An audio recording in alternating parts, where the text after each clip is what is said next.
two significant figures. For metal roof panels to perform, purlin spacing must match the panel profile and gauge, so load transfers correctly. Purlin spacing is determined first by the panel manufacturer span tables, which account for gauge, cover width, and rib geometry, so always consult those tables before deciding. A common thumb rule for residential through fastened and standing seam panels is spacing between 24 inches and 36 inches on center, depending on panel depth and steel thickness. Use closer spacing for thinner gauge metals and for shallow rib profiles, which have less inherent stiffness.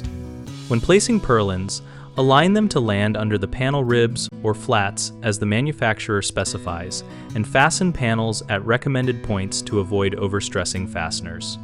Provide continuous support across the panel width by running purlins perpendicular to the panels, and check camber and flatness because a bowed purlin reduces effective stiffness. For snow or high wind regions, increase spacing density and review local code loads so the system has adequate margin.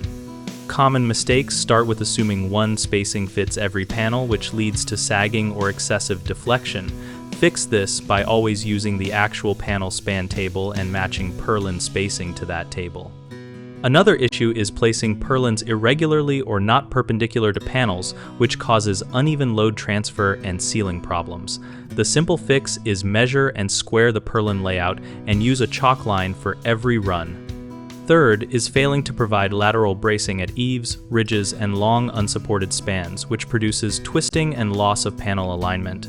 Resolve that by adding bracing clips, struts, or continuous girts and tying purlin lines together at regular intervals. BigHomeProjects.com connects homeowners with local contractors and gives contractors a place to find projects related to roofing and structural supports. We also host an active discussion community where we and other users share real job experiences, layout tips, and vendor recommendations.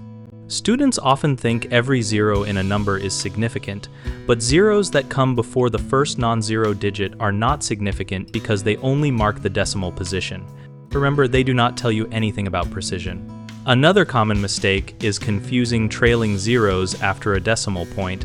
Those are significant, but in our example, there are none after the last non-zero digit, so they do not apply here. A quick tip is to rewrite the number in scientific notation, which makes significant figures clear. 0.0025 becomes 2.5 times 10 to the negative 3, showing two significant figures. For more videos and clear explanations on significant figures and other chemistry topics, check out www.gumballdegree.com.